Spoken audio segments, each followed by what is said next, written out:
My name is Art Serratelli. If you've got an immigration question, we've got the answer.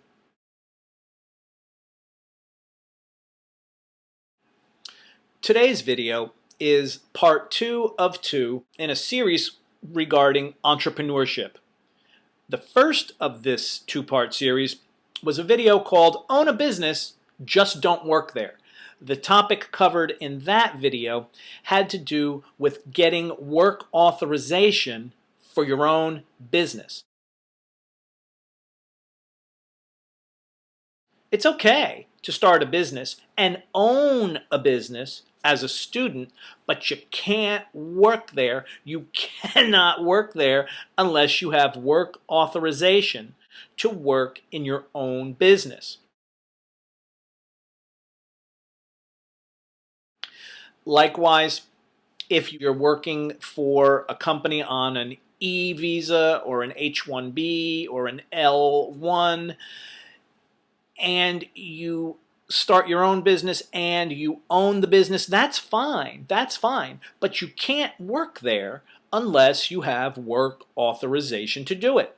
You can't work as an H-1B for company X and then also, oh, for the heck of it, it's my company, I'll just go work as a hobby in my own company. Can't do that. Now, this particular video, part 2 of 2, this deals with getting a work authorization from a company that you own. The basis for this video today is the following example. You're a student in school before you graduate, you start a company, you own the company, and you want to work there. Can you?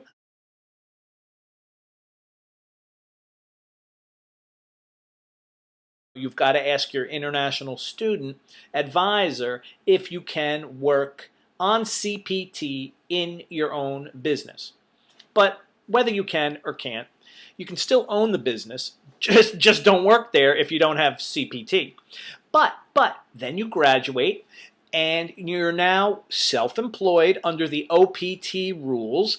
If you need to know the OPT rules as they relate to self-employment, again, talk to your international student advisor. And then where I come in is, how do you take a company that you've started and it's in the startup phase, it's probably not making much money, it may or may not be capitalized properly in terms of satisfying the immigration rules, but at the end of OPT, if I still want to work in my own company, what do? You'll notice that the time between when I filmed part 1 of 2 and the filming of this part 2 of 2, it's been a while. It's been a while because I've been thinking, what are, quote, answers to the question, how do I get myself a working visa? And the answer is, there are no general rules. There are none. It took me this long to figure out that there's nothing to tell you generally except the following 3 things. And they're more like guiding principles, the details of which, call me, email me, we'll set up a time to talk, and we'll work through the specifics of your situation. For right now, here are the 3 things you should consider if you want to take a startup company you created and turn it into a vehicle for getting yourself work authorization.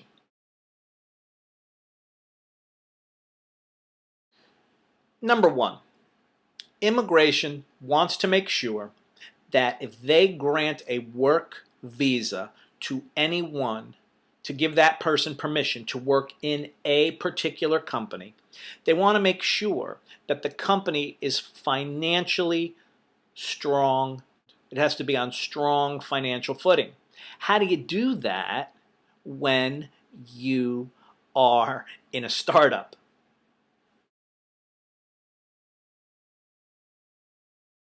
Point number 2. You should consider either the level of capitalization of the company as a source of financial strength, or the level of income being generated regardless of the capital invested and the ownership structure. Ideally, however, both would come into play.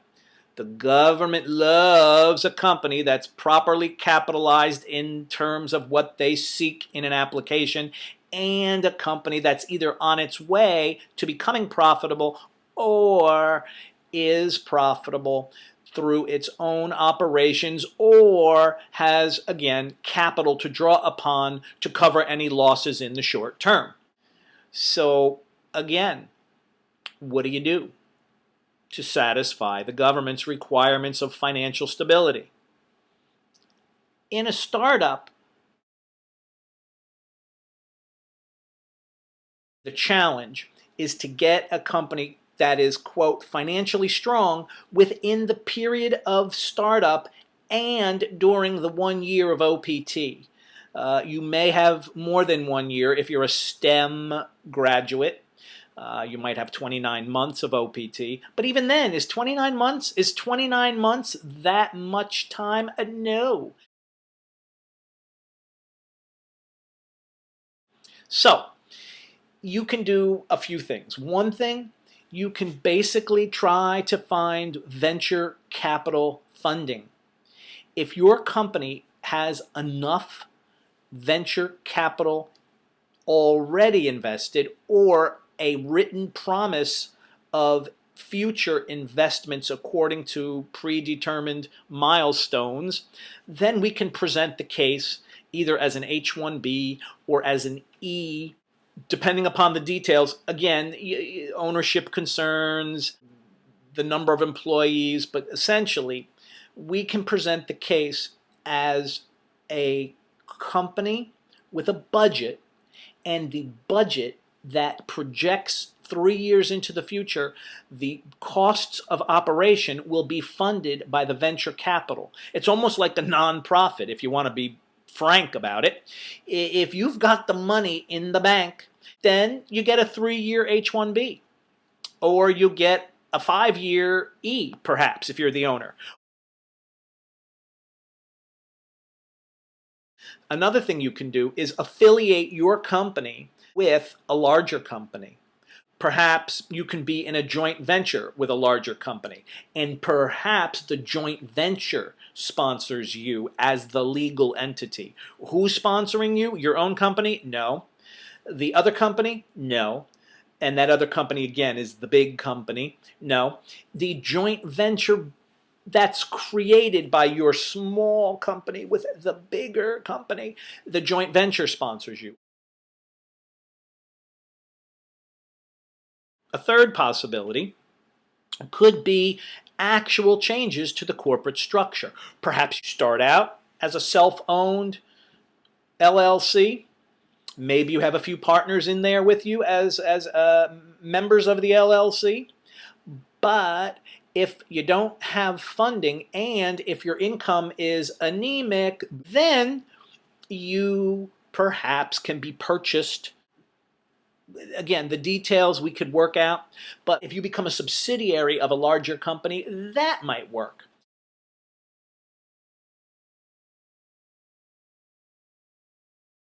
Need to figure out how to turn a probably tiny, probably undercapitalized, probably brand new company with hopefully increasing receipts, sales, how to make that tenuous startup solid. And the solid business structure that you create will be the foundation upon which we get you an H, an E. If you look on the Immigration Art video channel here on YouTube, you'll see that I've got an E1, E2 treaty trader, treaty investor video. We have, as an alternative to that, the L1A and the L1B temporary work categories. So take a look at my E visa and L1 visa YouTube videos And in your particular situation, give me a call. We'll figure it out. This stuff is not like brain surgery. It's business. We will follow the immigration rules to help us. We will make a business arrangement that makes economic sense and complies with the immigration rules.